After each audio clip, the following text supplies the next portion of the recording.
everybody to the monthly meeting of the Rhinebeck Historical Society. My name is David Miller, and tonight I'm going to talk about the history of mail delivery in Rhinebeck.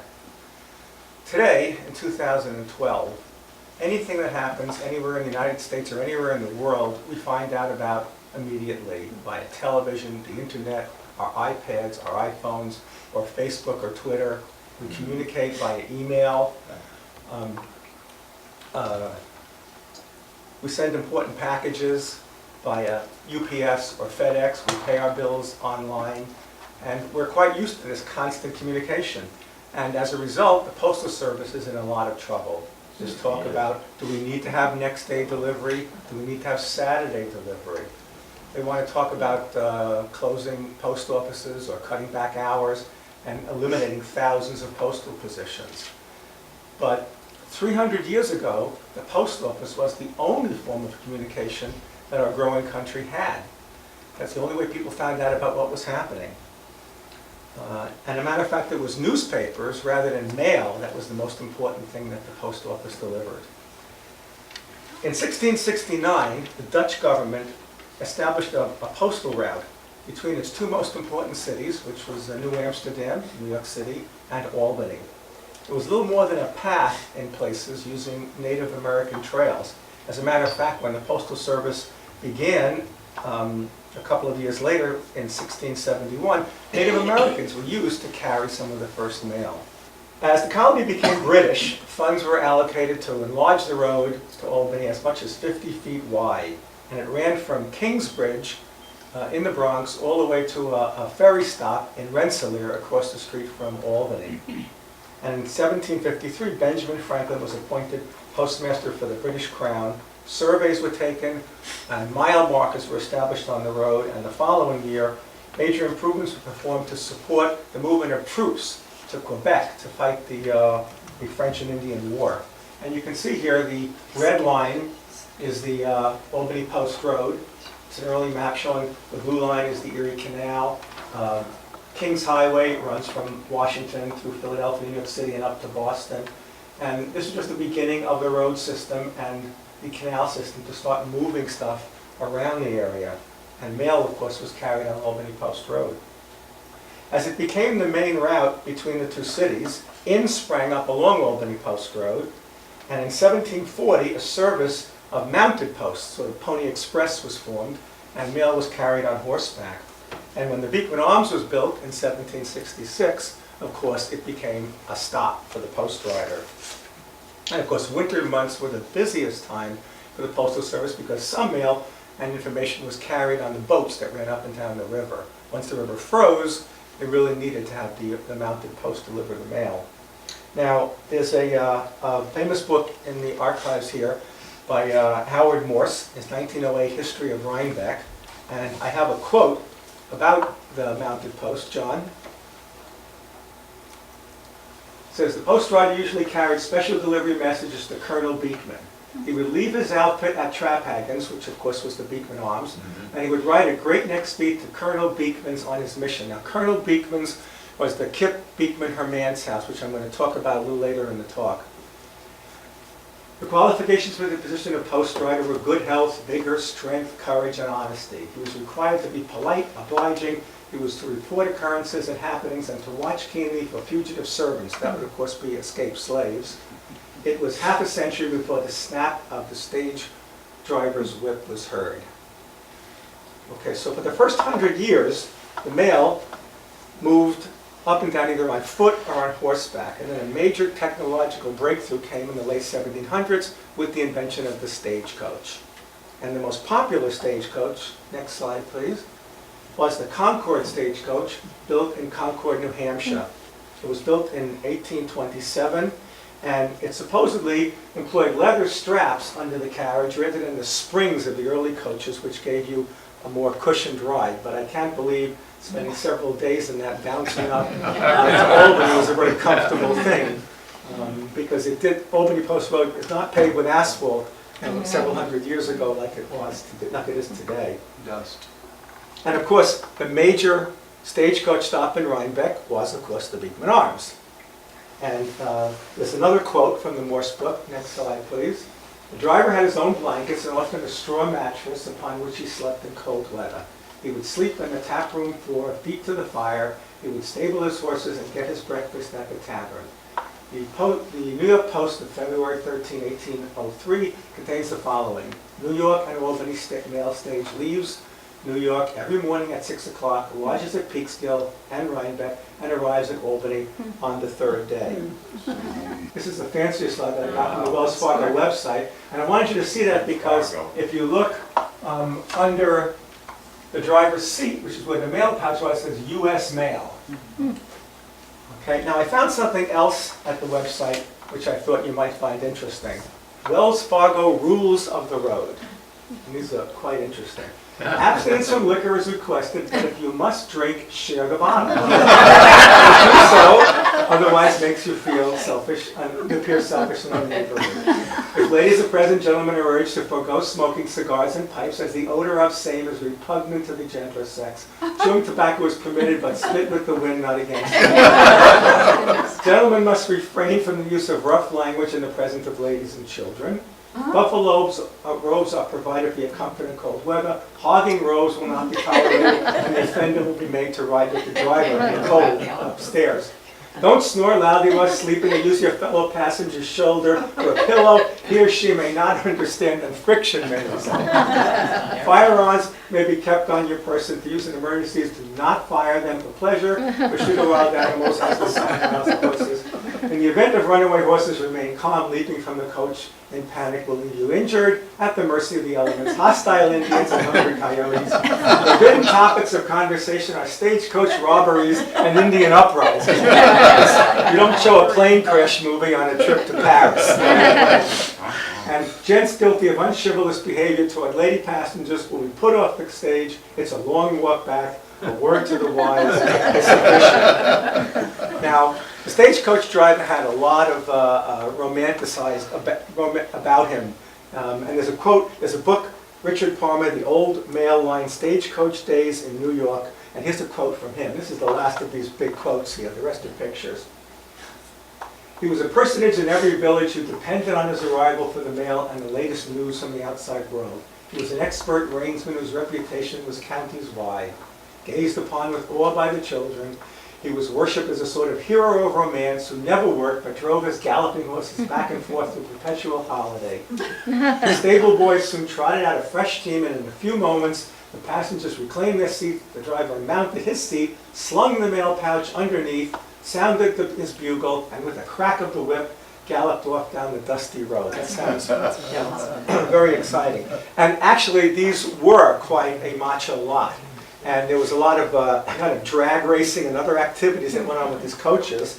And the Albany State, the New York legislature in Albany had to pass a law forbidding racing of coaches, blocking of one coach by another, or other kinds of rules that would protect passengers and the horses from accidents, because a lot of accidents happened by these guys who were, you know, a pretty wild bunch. And fines or imprisonment could be imposed on drivers who broke the law. So mail and passengers were moved from the city to Albany for the next 50 years until 1850, when the Hudson Railroad was completed. And once again, technology changed everything, and stagecoach ride became obsolete. I have a couple of more stagecoach slides. This is a picture of the Albany stage on Fifth Avenue, the Concourse stage with some people on top and inside headed towards Albany. I have a couple of early drawings and etchings. The American stage is kind of very romanticized. I don't think the coaches actually look like that. And one more. Like a royal one. A royal one. One more. And this is like the same coach in black and white. And this round one looks like Cinderella's pumpkin. Right. So the thing that I noticed was the horses are exactly the same in both of the etchings, which was kind of interesting. So in 1850, the Hudson River Railroad was completed. And in 1869, Congress passed a bill creating the railway mail service. Trains could move along the tracks at high speed and pick up the mail as they passed through towns without ever stopping. Next slide, please. And here it is, railway post office, and the postman in the town would hang the mail on the hook here, and he would reach out and pull it into the mail car. And if you look at the next slide, this is what the inside looked like. And the postal worker would sort the mail, so as the mail was picked up from Albany on its way to the city, it would be sorted by the time it got there. And so this went on for another 100 years until the mid-1900s, when President Eisenhower commissioned the interstate highway system. Mail started moving by trucks, and of course airmail service began. And once again, railway mail cars and railway passenger service declined considerably, and these were eliminated. So over the 300 some odd years, we've gone from foot to horse to stagecoach to railway mail service to planes and mail moving by trucks. So that's mail. Okay, how did this get paid for? In the beginning, there was no stamps. You paid, it was COD, you paid for the mail when it got delivered. And these rates were quite expensive.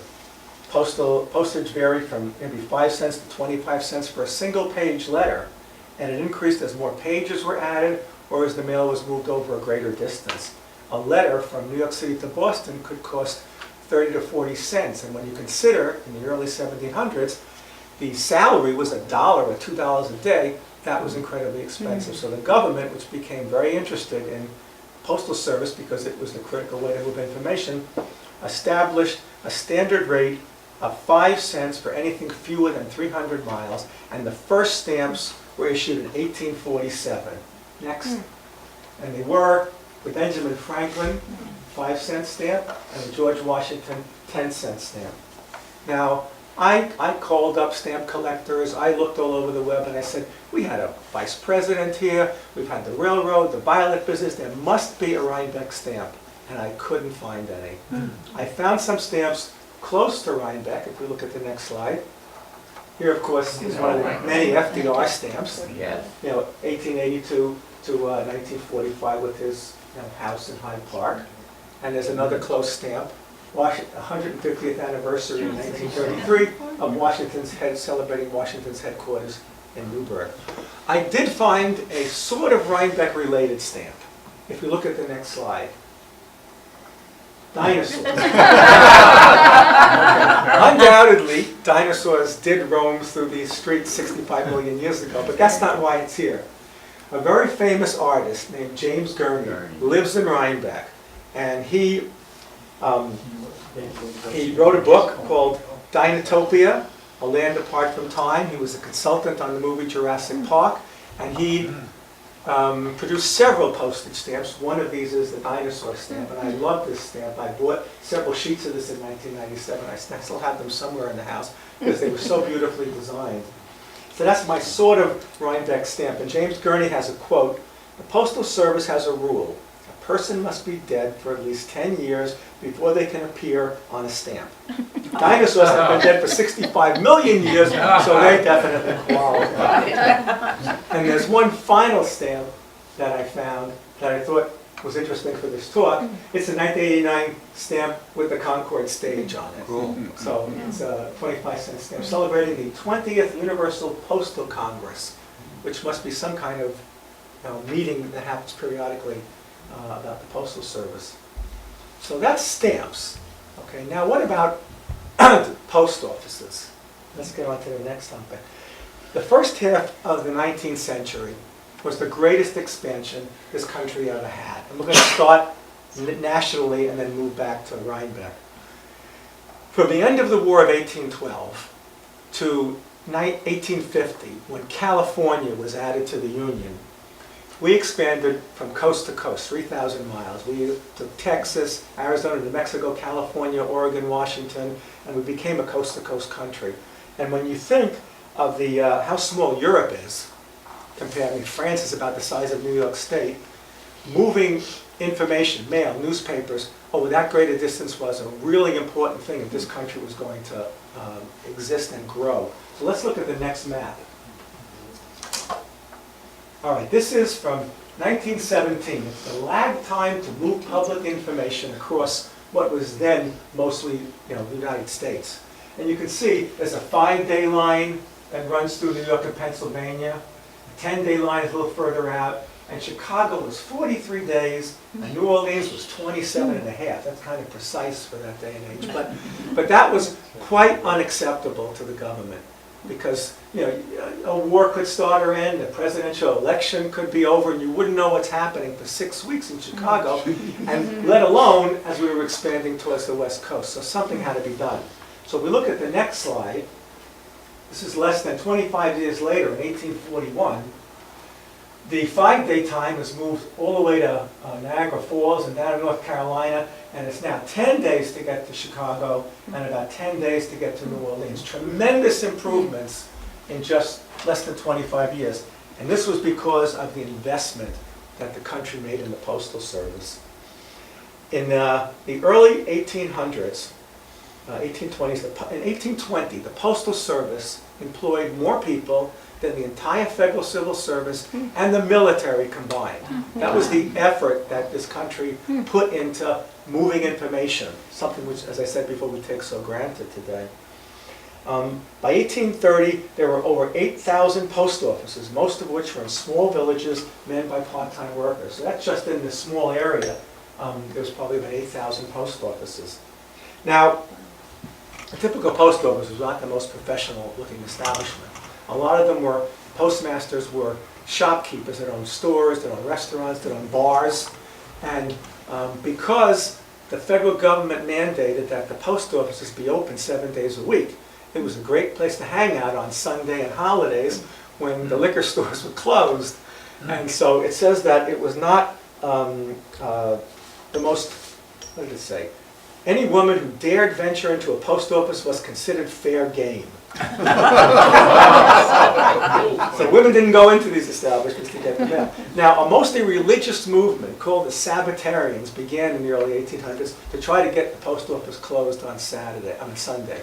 But of course, the frontier towns said, we want this information to arrive every single day. We do not want Sunday service delivery closed. So it took till 1912 until the federal government banned delivery on Sundays. So let's move a little closer to town now. Mail service existed between New York City and Albany in 1772. And the first post office in Rhinebeck was not opened until 1792. And Robert Williams was appointed the first postmaster. This makes Rhinebeck one of the oldest post offices in continuous existence in the entire United States. At their peak, there was 175 post offices in Dutchess County. And I have a map here, which I'm going to talk to later. It's a map of the postal routes in Dutchess County. And of course, today that's dwindled to around 30 post offices. Postmasters had to be bonded to assure the reliability. In the early days, postmasters were allowed to authorize private citizens to take mail to homes from their facilities. So if I was a postman and I delivered it to you before stamps, I would say, you owe me 20 cents, and I could say, you owe me 3 cents more for bringing it to your house because you didn't want to get on your horse and ride to the post office and pick it up. So the postal workers operate on a commission for delivering the mail. These individuals, let me see, 200 years ago, people were concerned about safety and confidentiality of the mail as we are today. And in the beginning, penalty for stealing mail was death. That's how serious the government considered this. It was reduced to flogging and eventually to a prison term. And postmasters were known to read the mail to pass the time, and people were insecure about sending, as we are today, sending confidential material through the mail. So let's bring it down to a little closer to Rhinebeck. This is a map which is above the copy machine. I think it's from the 1860s. And it shows 9 post offices which existed at one or more time, some just for a couple of years. There's only 2 in existence today, the Rhinecliff and the Rhinebeck post office. So I'll briefly talk about the 7 that are gone.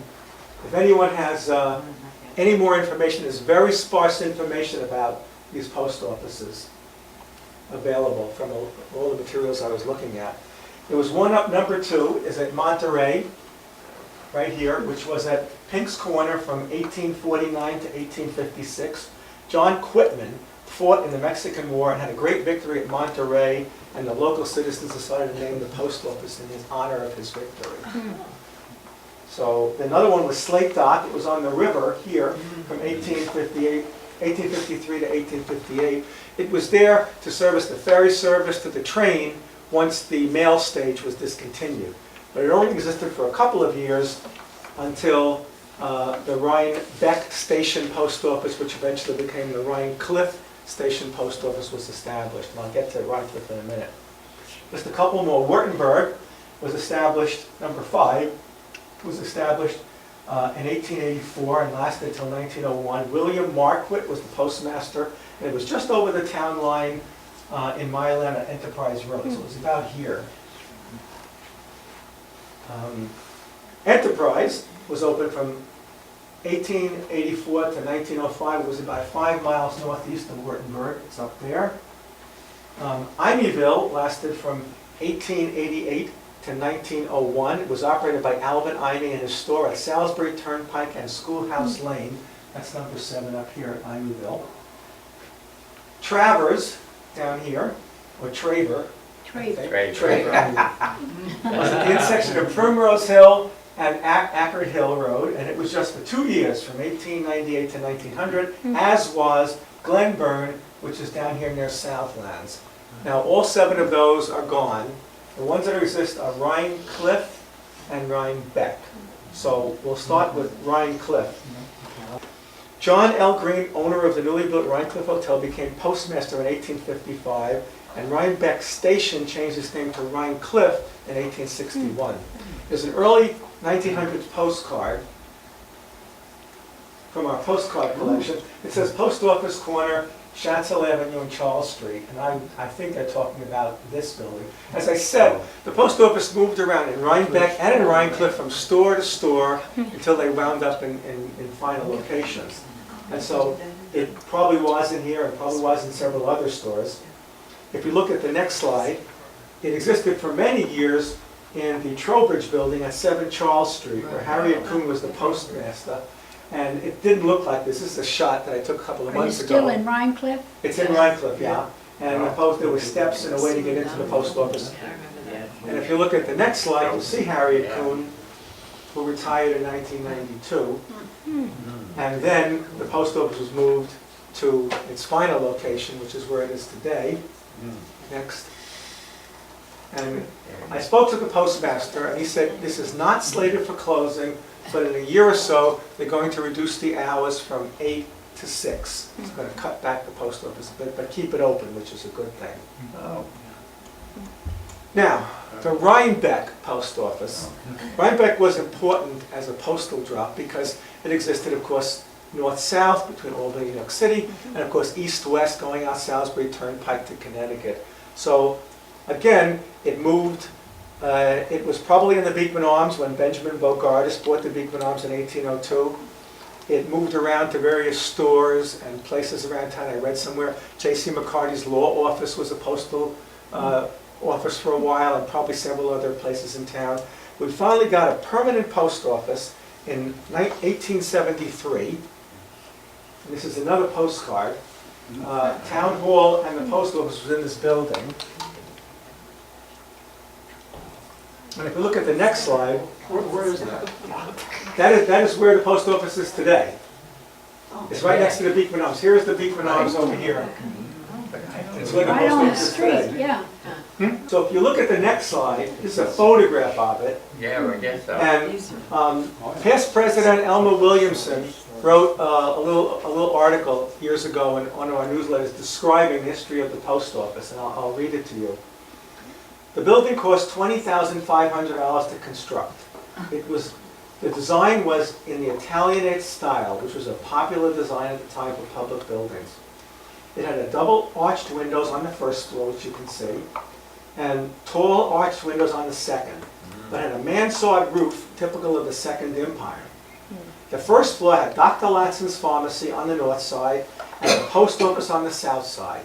The courtroom and offices occupied in the rear, with a large public hall on the second floor and a lockup in the basement. We don't have one of those. Even with our new police station, we're not getting one of those. There was a fire that damaged it in 1932, and in 1938, the town accepted $70,000 $16,000 from President Roosevelt to, for the land, and it was torn down when the current post office was constructed. Now I want to digress a second. It was during this period, from the beginning of the 1900s until the First World War, that a fad went across the country. It was postcards.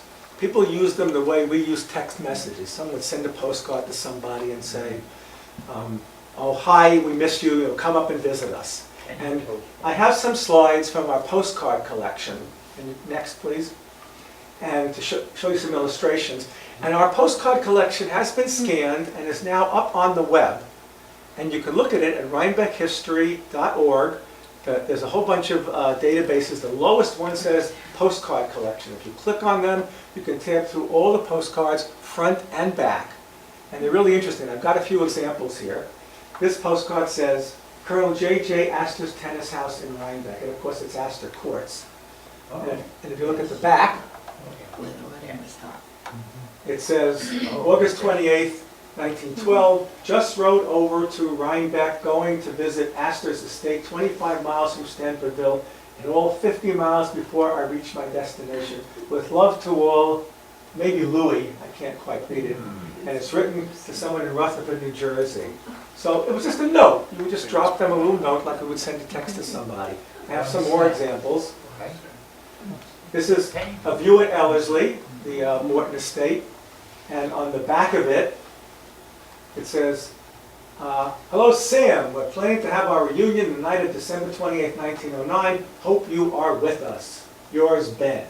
And he wrote it to Samuel Scudder in Ithaca. So just sentences that people would drop to stay in touch with each other. There's another one. This is Fireman's Hall, which of course is a chocolate store now. And the back of that says, it says 1914 up there. Hello Hattie, why don't you come up in and for a while, we all miss you, S and B.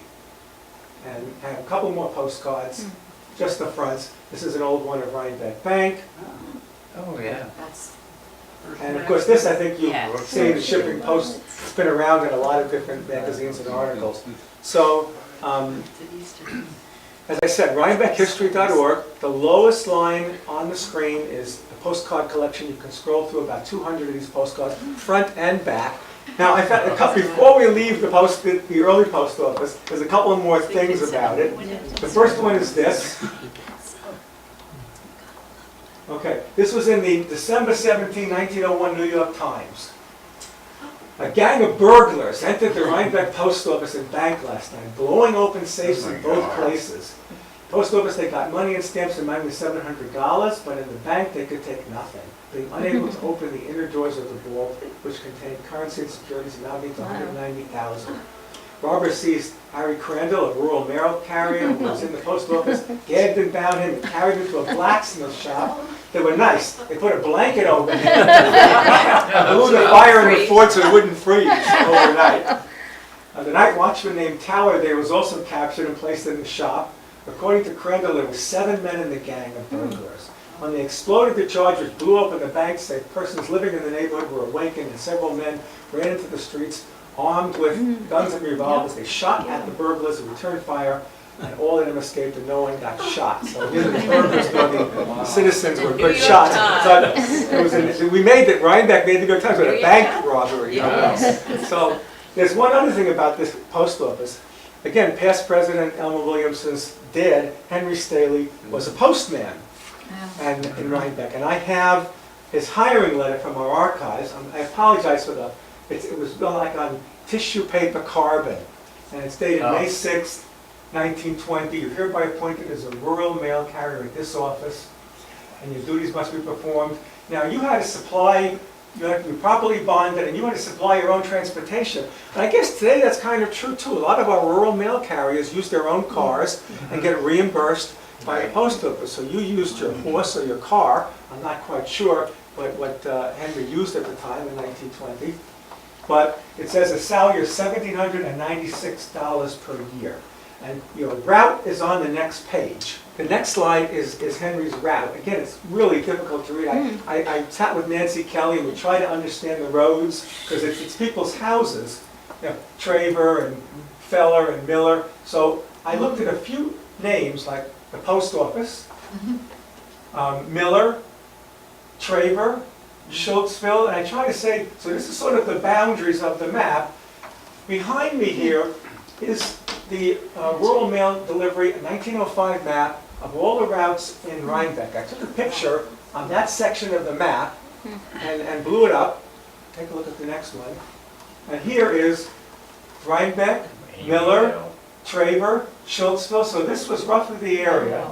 So I took my mouse and PowerPoint with red on it, and if you look at the next slide, I traced the route. And this is sort of the route he had to travel, which really encompasses all of Rhinebeck, that he had to make his delivery every day.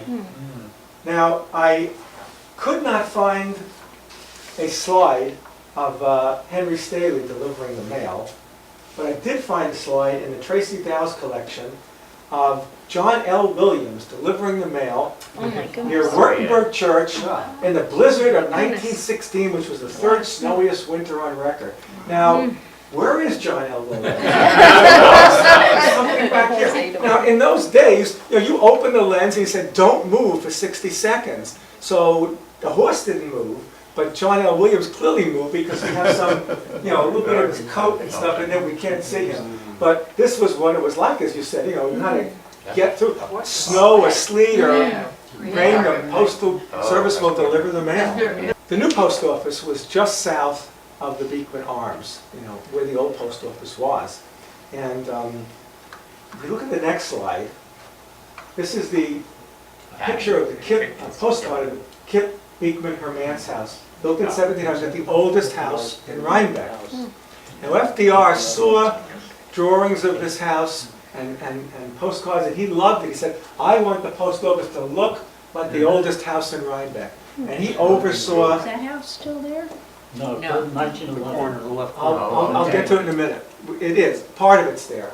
So he commissioned architects, and he oversaw every aspect of this, the stone, the paintings, the colors. He loved Rhinebeck, and he wanted this design the way he wanted. And we have a lot of stuff from him in the archives. I picked one letter to Admiral Peebles, who oversaw the construction.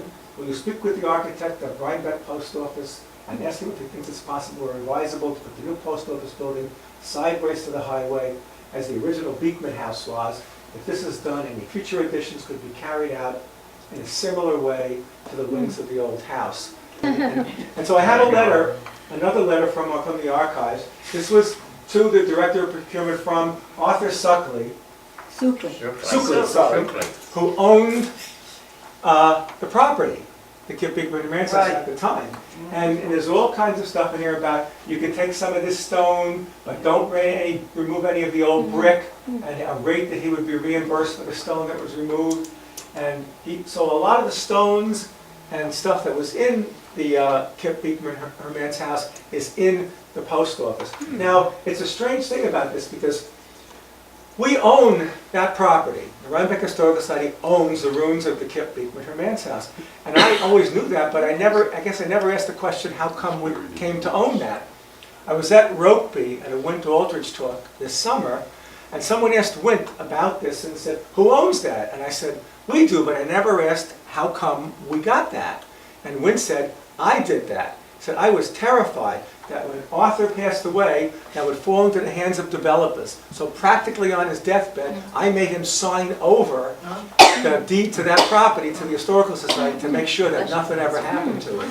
It is a very important site. And we do have one other artifact from it, if you look at the next slide.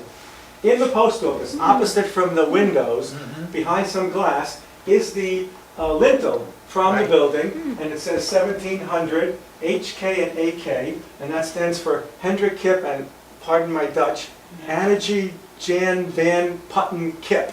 And I love, did I say that right, or close enough? Close enough. And I love their logos, the HK and the AK coming off. It's really cool. I like the way they did that. If you look at the next slide, you can see the finished product. This is the post office. Oh, yeah. And it was nice. A lot of that stone, as I said, came from the Kip Beekman, her man's house. And of course, you can see how much it looks like a house. And the president spoke at its dedication, if you look at the I was next there. slide. Oh, really? We have a pile of these in the archives. The whole program is inside of them. And here's a picture of the I dedication. remember well. I And remember. here's, well, Oh, this yeah. doesn't blow up very well, but it's the president and I Eleanor. know. And somewhere in there is the Crown Prince of Denmark. And Laura Delano. Oh, Laura Delano's in there? Yeah, right there. FDR's mother's on the right. Yeah, that's Oh, that's her. Sarah, yes. As you know, the inside contains the famous Olin Dow's Oh, murals. murals, oh, yeah. And I thought I would end with a slide from it, which is the Concord stage. Marvelous. So it sort of, takes us full cycle from the beginning of the talk. So I want to thank everybody for coming to our monthly lecture. Thank you.